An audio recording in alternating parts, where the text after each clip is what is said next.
Mais uma vez eu estendo boa noite a todos que estão aqui. É um prazer estar com vocês. Eu confesso para vocês que eu não gostaria de estar pregando aqui agora, porque eu não queria que vocês fossem obrigados a viver do começo do culto, no louvor, até o final. Eu preferia que vocês tivessem descanso de mim um pouco.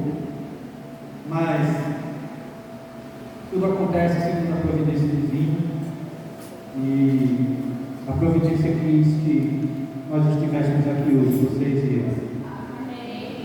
Vamos abrir as nossas Bíblias em Marcos capítulo 2.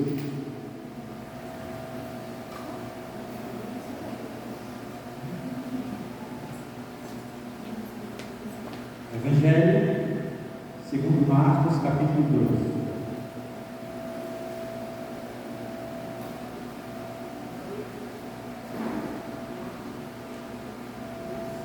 Marcos, capítulo 2. Eu disse segundo Marcos, não é porque tem dois evangelhos de Marcos, não, tá? Porque o evangelho conforme Marcos. Porque na verdade o evangelho é um só, né? Segundo cada evangelista, Mateus, Marcos, Lucas e João. Antes de lermos, vamos fazer uma oração. Senhor Deus, nosso Pai, nós agradecemos porque o Senhor nos trouxe aqui. Nós agradecemos pelos momentos de louvor que vivemos. Nós agradecemos pela palavra do Senhor que está aberta agora para nos falar. Queremos pedir que o Santo Espírito do Senhor possa estar conosco, para quem fala, para quem ouve, para que todos nós saímos daqui alimentados pelo pão dessa palavra. Em nome de Jesus nós pedimos e agradecemos. Amém. Evangelho de Marcos, capítulo 2. Vou começar lendo o versículo 1. Diz assim: Entrando o povo em Cafarnaum, depois de alguns dias souberam que ele estava em casa. Ele quem? Jesus. Em casa de quem? Na casa dele? Bom, parece que ele estava morando naquela época em Cafarnaum, mas talvez essa casa não fosse exatamente a dele, porque se era a casa de um dos apóstolos, há quem crê que era a casa de Pedro, pode ter sido a casa de outro também. Mas o importante era que era uma casa onde Jesus costumava pregar e as pessoas sabiam que ele estava lá. E tantos foram os que se aglomeraram que já não havia lugar nem à porta, e anunciava-lhes a palavra.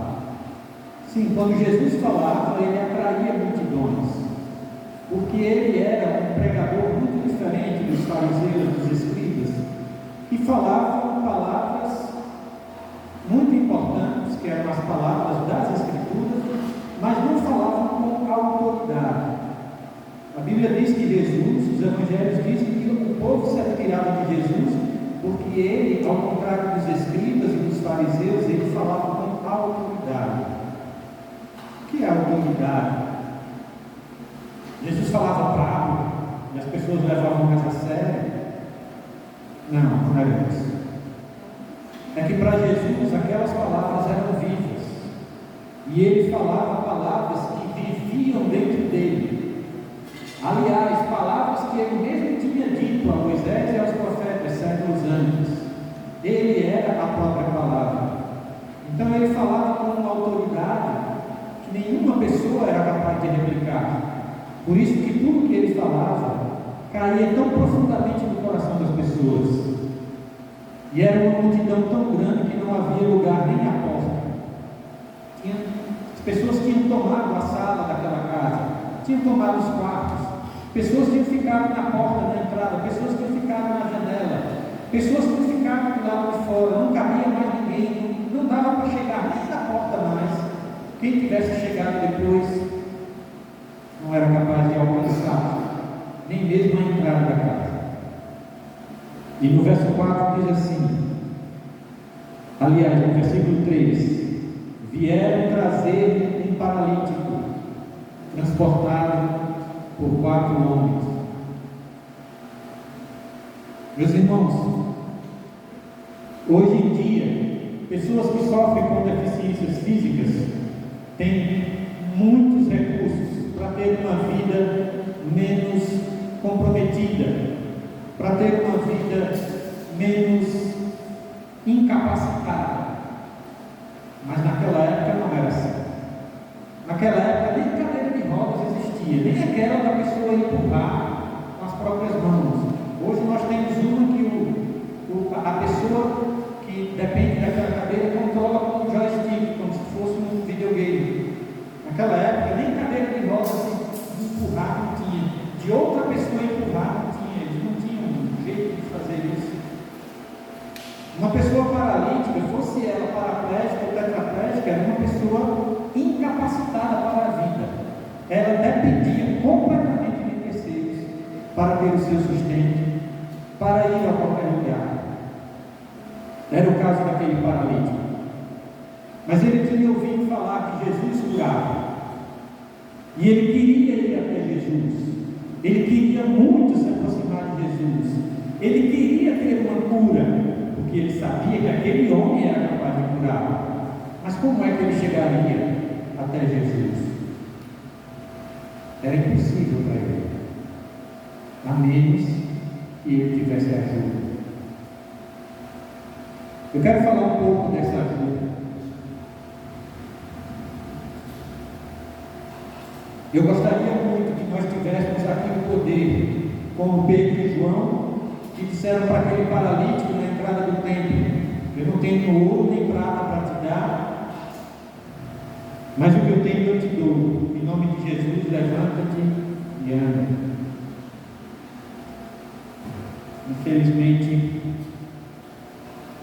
nós estamos muito aquém da fé necessária para realizar tais prodígios. Mas nós podemos aprender muito mesmo assim. Porque a paralisia daquele homem também acontece na nossa vida. Nós não somos paralíticos apenas quando temos uma deficiência física. Nós não somos paralíticos apenas quando não conseguimos andar. Nós não somos paralíticos apenas quando não conseguimos nos mover. Nossa paralisia muitas vezes é de ordem emocional. Nossa paralisia muitas vezes é de ordem mental. Nossa paralisia muitas vezes é de ordem espiritual. Nós temos pecados, nós temos fraquezas, nós temos deficiências que nós não conseguimos vencer. E não importa o quanto a gente tente, parece que elas nunca serão superadas.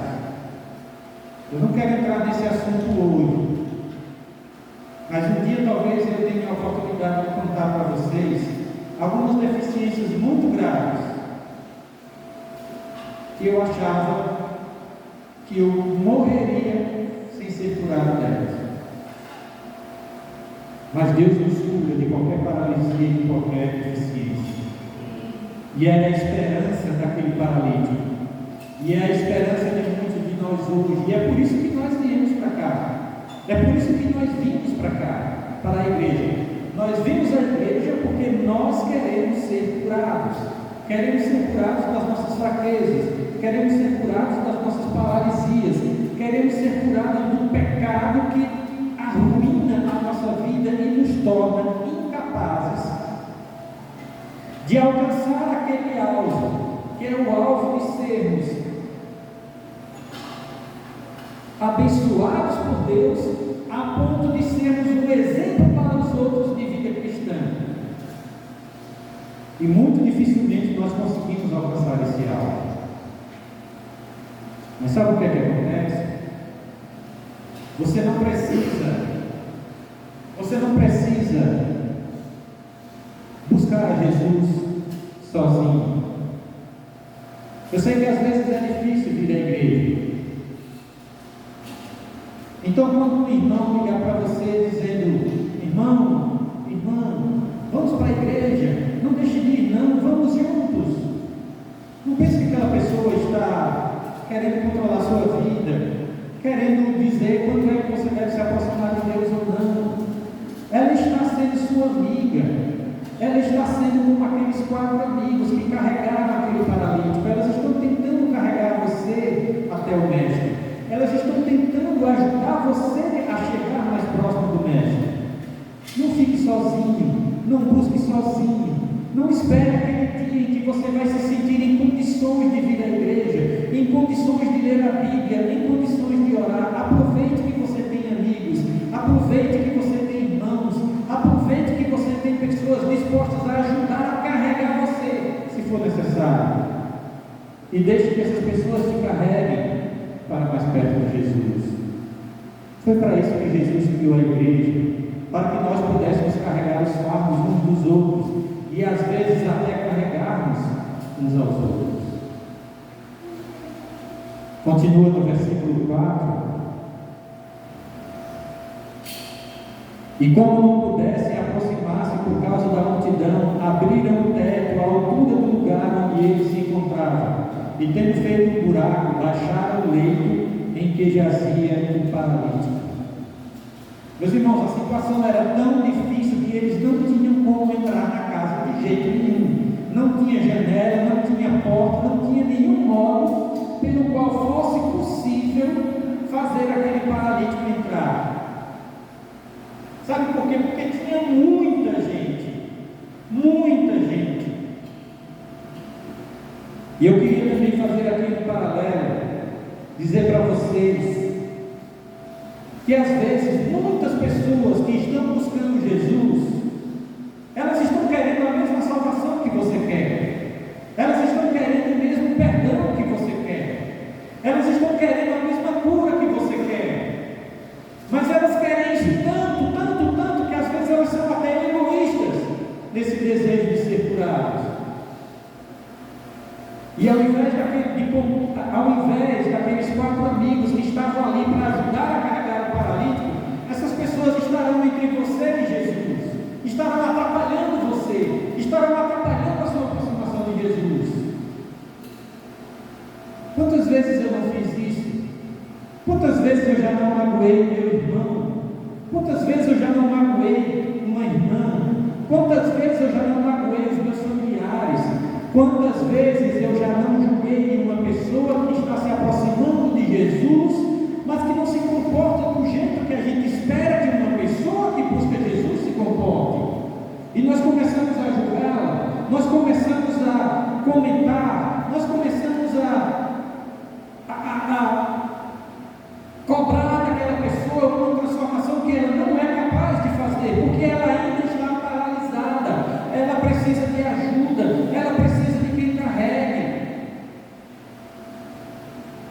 Muitas vezes nós estamos aqui, enchendo a igreja de Cristo, enchendo essas cadeiras, enchendo aquele pátio ali fora, enchendo tudo, mas estamos atrapalhando aqueles mais fracos que estão buscando a Jesus, porque nós não estamos olhando para eles, nós estamos olhando só para nós, para as nossas necessidades. Quero dizer que se você alguma vez se sentiu decepcionado com o seu irmão, com a sua irmã, com o seu pastor, com o seu ancião, com o seu professor, a primeira coisa que eu quero dizer é: perdoe-nos. Perdoe-nos nós todos. Todos nós somos necessitados de Cristo. Nenhum de nós tem a capacidade de Cristo de ver todas as pessoas, todas as suas necessidades, todas as suas fraquezas e olhar para elas com amor. Às vezes nós olhamos com julgamento, com condenação, às vezes nós olhamos com antipatia ou apenas com indiferença. Mas não desista. Essas pessoas querem o mesmo que você. Nós que às vezes atrapalhamos a sua aproximação de Deus, nós queremos o mesmo que você, queremos chegar perto dele. Nós só não somos tão bons quanto ele. Não desista de se aproximar de Jesus por nossa causa. Não desista de se aproximar de Jesus por causa daquelas pessoas que estão na porta impedindo a sua aproximação. Aproveite que você tem amigos. Nós sempre temos amigos. Amigos que estão dispostos a nos levar aonde for necessário para nos aproximar de Jesus. E foi o que aconteceu com aquele paralítico. Aqueles amigos conseguiram subir, não sei como, no telhado da casa. Foram até o ponto, abrir um buraco no telhado, amarraram em cordas e desceram o paralítico por aquele buraco. É para isso que servem aqueles irmãos que estão chamando você. Aproxime-se de Jesus, seja pela primeira vez, seja mais uma vez, seja pela 10ª vez. Nós estamos aqui dispostos a ajudar. E eles baixaram o leito em que jazia o paralítico. E Jesus, vendo a sua fé, disse ao paralítico: Filho, teus pecados estão perdoados. Irmãos, aquele paralítico buscava o quê? Ele já tinha ouvido falar das curas que Jesus praticava. Ele certamente queria ser curado daquela paralisia. Mas não foi isso que Jesus ofereceu a ele. Jesus disse: Meu filho, os seus pecados estão perdoados. Porque ele sabia que aquele paralítico, mais do que a paralisia física, sofria pela paralisia do pecado. Porque ele tinha sido ensinado que as tragédias, as desgraças que nos acontecem porque nós desobedecemos a Deus, porque nós somos infiéis. Então, se ele vivia naquela condição tão miserável, é porque ele era um pecador muito mais desgraçado do que todos os outros. E ele se sentia muito culpado de ser um pecador tão desgraçado, tão miserável. E Jesus disse a ele: Meu filho, não se preocupe, os seus pecados estão perdoados. Você não vai ser rejeitado por Deus porque você está nesse leito. Você não vai ser rejeitado por Deus porque você está paralisado. Você não vai ser rejeitado por Deus porque você é um desgraçado, miserável. Existe um outro texto bíblico em que Jesus diz: Aquele que vem a mim, de maneira nenhuma eu lançarei fora.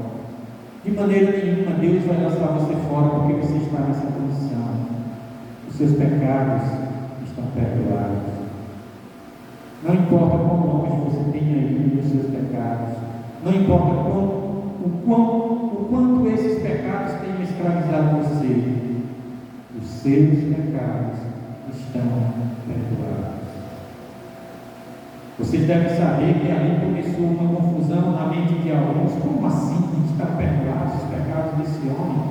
Quem é esse cidadão aí para sair perdoando o pecado dos outros? Só quem pode perdoar é Deus. E aí no versículo 9, Jesus diz assim: O que é mais fácil dizer ao paralítico: Os teus pecados estão perdoados?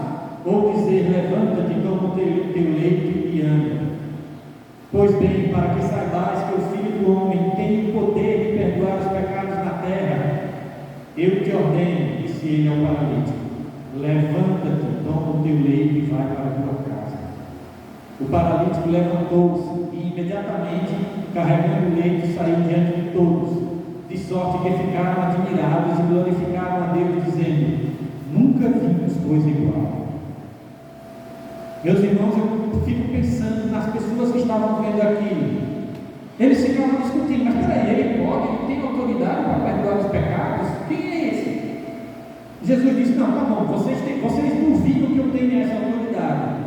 O que vocês acham que é mais fácil? Dizer: Os seus pecados estão perdoados? Qualquer um pode dizer isso. Qualquer charlatão pode dizer isso. Qualquer arremedo de pastor que, fora das vistas da congregação, despreza o povo a quem ele pastoreia, pode dizer essas palavras: Os seus pecados estão perdoados. Mas não é qualquer um que pode dizer: Levanta-te e anda. Somente Jesus tem esse poder. E somente as pessoas que se entregam a Cristo com uma fé absolutamente inabalável recebem dele este poder. E este poder é a demonstração cabal de que, quando ele disse: Os seus pecados estão perdoados, eles realmente foram perdoados.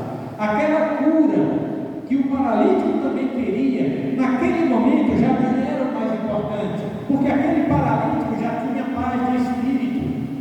Eu sei que Deus não me rejeitou porque eu estou nesta cama. Eu sei que Deus não me rejeitou porque eu sofro dessa doença. Eu sei que Deus não me rejeitou por causa dos meus pecados. Ele já tinha recebido a melhor cura de todos, que era a paz de espírito. A cura do corpo foi apenas a confirmação cabal, física, indiscutível, irrefutável, de que realmente ele tinha sido perdoado. Meus irmãos, os seus pecados estão perdoados, os nossos pecados estão perdoados, porque foi Jesus que disse isso. O mesmo que pode fazer-nos levantar das nossas fraquezas, levantar das nossas deficiências, levantar das nossas debilidades e viver uma vida plena como Ele disse que queria que nós vivêssemos. Eu vim para que todos tenham vida e a tenham em abundância. Foi o que Ele deu àquele paralítico. Eu quero fazer uma reflexão sobre outro paralítico. João capítulo 5. Evangelho de João capítulo 5.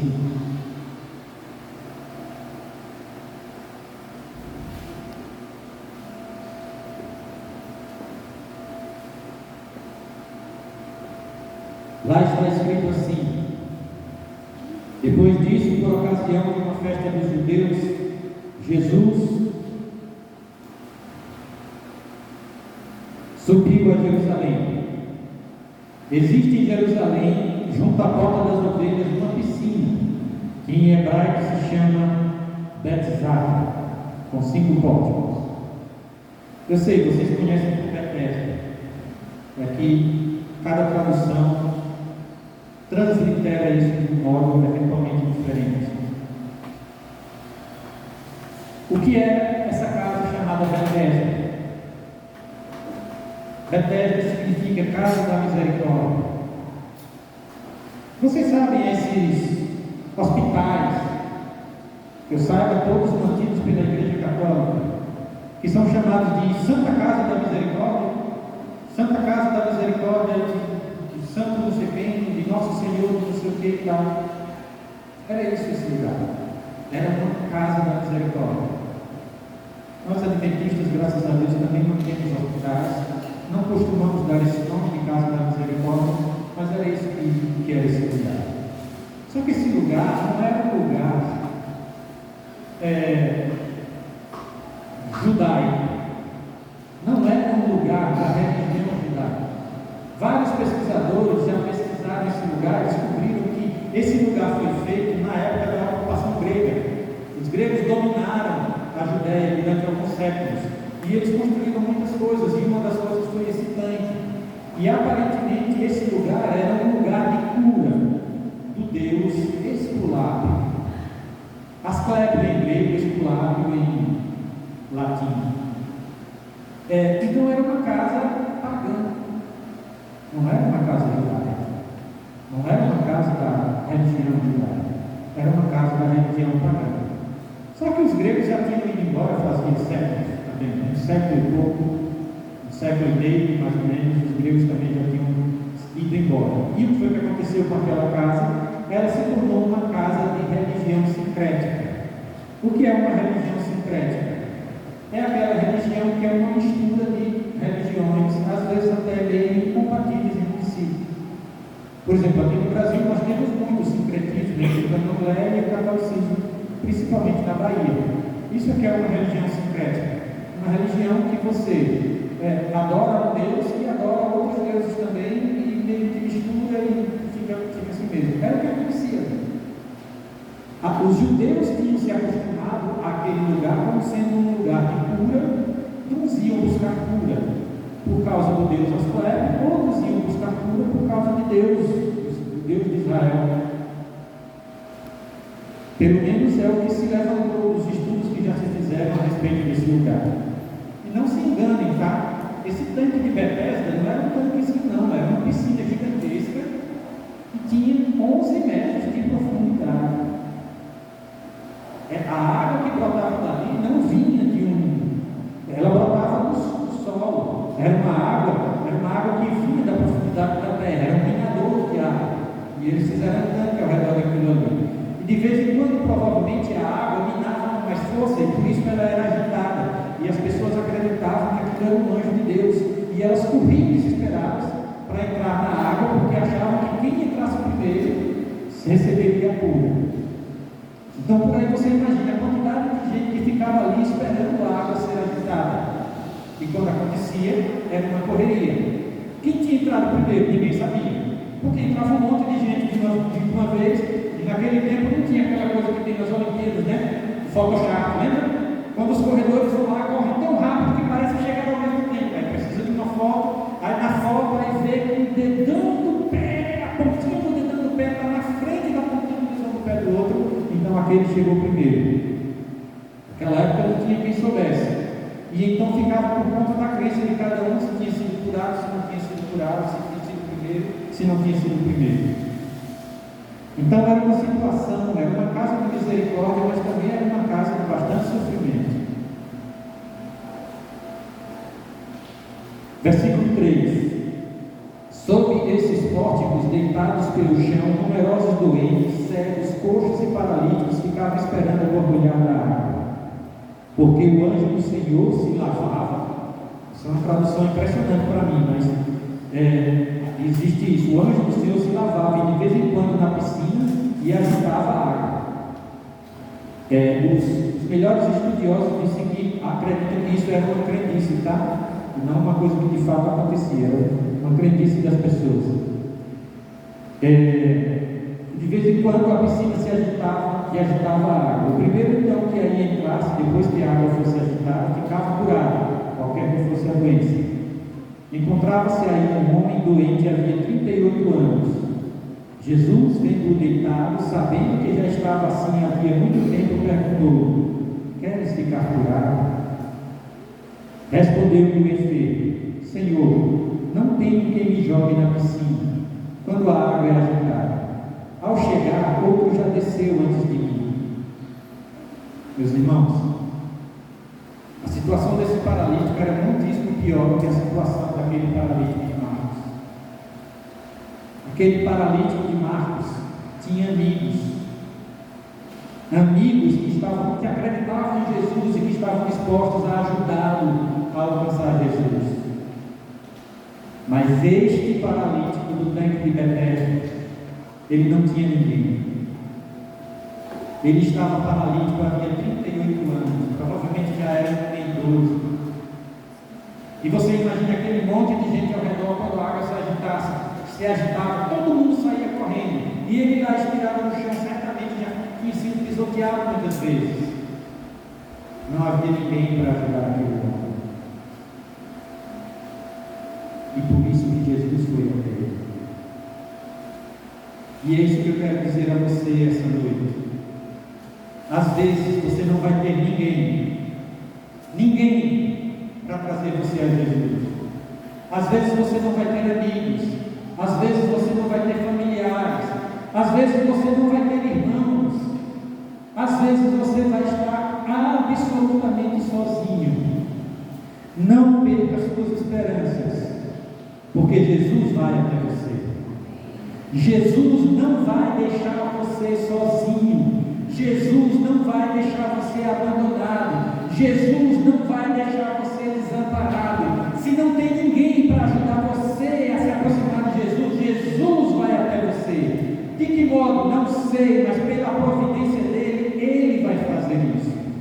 Então, se você em algum momento se sentir sozinho, se em algum momento você se sentir tão desesperançado, nenhum irmão pode me ajudar, nenhum pastor pode me ajudar, nenhum ancião, nenhum professor de escola sabatina, nenhum amigo da igreja, nenhum familiar do PG, ninguém. Eu estou sozinho. Não está sozinho. Jesus está em busca de você. E a pergunta de Jesus para você é: você também quer ser curado? Você quer realmente ser curado? É uma pergunta estranha para uma pessoa que estava 38 anos tentando obter uma cura. Mas sabe o que é, meus irmãos? Às vezes nós não queremos ser curados. Eu não vou entrar em detalhes, mas eu conheci a história de um senhor que mendigava nas esquinas dos semáforos. Ele tinha aquelas feridas horríveis na perna, que parece um cancro que corrói tudo. Um grupo de assistentes sociais o acolheu e o levou para um local de tratamento, onde ele teve tratamento médico, tratamento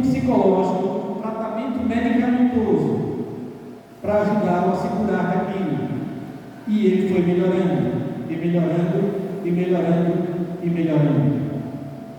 Quando faltava bem pouquinho, a ferida estava bem pequena, a perna dele já estava quase completamente cicatrizada, ele abandonou o tratamento e foi embora. Às vezes, meus irmãos, o pecado está tão entranhado dentro de nós, que uma vontade dentro da gente, por mais que a gente queira a cura, existe uma outra vontade dentro da gente que não quer essa cura. Por que não quer essa cura? Porque aquele homem daquela ferida não quis ser curado, porque aquela ferida o definia como pessoa. Ele era aquele homem feridento do semáforo. Ele só se sentia uma pessoa acolhida, amada, considerada, ajudada. Se ele fosse aquela pessoa, ele não conseguia imaginar: agora eu não tenho mais essa ferida, agora eu vou ser uma pessoa normal, agora eu vou poder trabalhar, agora eu vou poder tomar conta de mim. Isso era demais para ele. E ele desistiu. Isso acontece conosco às vezes também. Sabe por quê? Quando Jesus nos oferece a cura, junto com essa cura vem a expectativa de uma vida produtiva, de uma vida ordenada, de uma vida em que você agora se torna capaz de assumir as suas responsabilidades, de levá-las até o fim, de não mais deixar o seu irmão, a sua irmã, sua mãe, seu colega de trabalho, o seu cliente, você não vai mais deixar na mão, porque você agora não é uma pessoa débil, você agora não é uma pessoa paralisada, você agora é uma pessoa apta. Isso significa que você agora é uma pessoa responsável, e muitas vezes nós temos medo disso, nós temos medo dessa responsabilidade. Eu vou ser uma pessoa que, em vez de ser um coitadinho, eu agora sou a pessoa que ajudo. Não, eu quero ser um coitadinho. Isso às vezes acontece conosco. Acontece conosco emocionalmente, acontece conosco mentalmente, acontece conosco espiritualmente. Aconteceu comigo muitas vezes. Já houve momentos em que eu precisava desesperadamente de uma cura, mas quando eu me lembrava: mas se eu ficar bom, eu vou ter que assumir as minhas responsabilidades. E eu tinha medo daquilo, eu tinha pavor daquilo. É por isso que Jesus às vezes nos pergunta: você quer realmente ser curado? Porque o que eu tenho para você não é apenas uma cura para você ficar inerte, é uma cura para você se tornar uma pessoa ativa, para você transmitir para outros a mesma cura que eu transmiti para você. É isso que Jesus quer de nós. E às vezes nós nos recolhemos quando imaginamos essa situação. Graças a Deus não foi o caso daquele paralítico, e pela graça de Deus não será o caso de nenhum de nós aqui. E então Jesus disse, no versículo 8, disse-lhe Jesus: levanta-te, toma o teu leito e anda. Imediatamente o homem ficou curado, tomou o leito e se pôs a andar. Meus irmãos, que maravilha que aquele homem realmente queria ser curado. Eu sei que todos nós aqui temos as nossas debilidades e fraquezas, das quais nós queremos ser curados. E eu sei que todos nós estamos em busca de Cristo para recebermos essa cura. Eu queria fazer uma última reflexão a respeito de um pensamento que muitas vezes nós temos. Jesus chega para nós e pergunta: você quer mesmo ser curado? Aí eu me lembro do que está lá em Apocalipse capítulo 3, versículo 20. Apocalipse capítulo 3, versículo 20.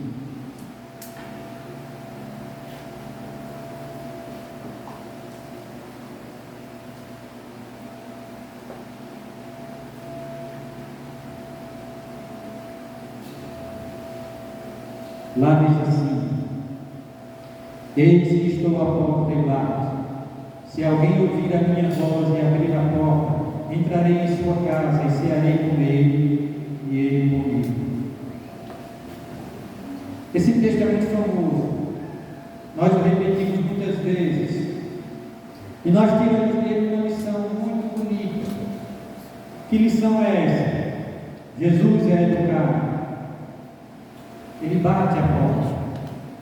Ele não vem abrir sem pedir permissão. Ele bate a porta. Se você abrir a porta, você vai cear com Jesus. Que coisa maravilhosa, cear com Jesus Cristo. Mas para isso você tem que abrir a porta. E Jesus não vai forçar a porta. Meus irmãos, gostaria de dizer o seguinte: e se você está dentro da casa, sozinho, paralisado, no leito, incapaz de levantar, incapaz de ir até a porta, incapaz de abrir a porta, como é que vai ser isso? Às vezes o pecado nos escraviza de uma forma tão implacável que nós não conseguimos atender a porta. Nós não conseguimos nos levantar, abrir a porta e dizer: Jesus, entre na minha casa, porque nós estamos paralisados lá dentro. Nós somos o paralítico que está trancado dentro da casa. Como é que a gente vai abrir? Eu digo pior ainda: o sequestrador entrou na nossa casa, nos trancou lá num porão escuro e fundo, nos amarrou. E nós estamos lá naquela situação, nas mãos de um inimigo disposto a nos destruir de todas as formas. E Jesus bate a porta. Como é que nós vamos abrir? Eu me lembro as palavras de Paulo: infeliz de mim, quem me libertará deste corpo de morte? Romanos 7:24. Quem vai me libertar desse cativeiro onde eu estou? Quem vai me socorrer? O próprio apóstolo Paulo diz nos versos seguintes: portanto não existe mais condenação para aqueles que estão em Cristo. A lei do Espírito da vida em Cristo Jesus te libertou da lei do pecado e da morte. Meu irmão, minha irmã, se o pecado está tão arraigado dentro de você, a ponto de você não ser capaz de sair daquele porão escuro, se levantar e abrir a porta para Jesus entrar na sua vida, sabe o que é que você deve fazer? O mesmo que Paulo fez: quem me livrará do corpo desta morte? Socorro! Socorro! Eu vou morrer aqui! Socorro! Sabe o que eu já disse a Deus algumas vezes? Meu Deus, me tire o livre-arbítrio, mas me salve. É isso que a gente deve fazer: gritar por socorro, gritar por salvação. Jesus, me salve, eu não consigo abrir essa porta. Jesus, me salve, eu não consigo sair desse quarto escuro. Jesus, me salve, eu estou amarrado aqui porque o inimigo me amarrou. Se você não consegue ler a Bíblia, não consegue orar, não consegue vir à igreja, coloque seus joelhos no chão e diga apenas isso: Deus, por misericórdia, me salve. Deus, me salve. Deus, me salve por misericórdia. Você sabe o que é que vai acontecer com Jesus batendo lá na porta? Ele vai derrubar as portas, ele vai derrubar as paredes, ele vai derrubar tudo, mas ele vai alcançar você para tirar você daquele cativeiro e lhe devolver a vida. Nós podemos nos aproximar de Jesus porque amigos nos trazem para Jesus. Nós podemos nos aproximar de Jesus porque Jesus foi até nós, mesmo quando nós não temos ninguém. E nós podemos nos aproximar de Jesus quando nem nós queremos, mas lá no fundo do coração a gente sabe que só Ele pode nos dar aquilo que a gente mais precisa, que é o perdão dos pecados, a cura dessa paralisia que destrói a nossa vida. Não existe nada que possa ficar entre você e Jesus. Jesus quer que você seja salvo. Jesus quer que você seja curado.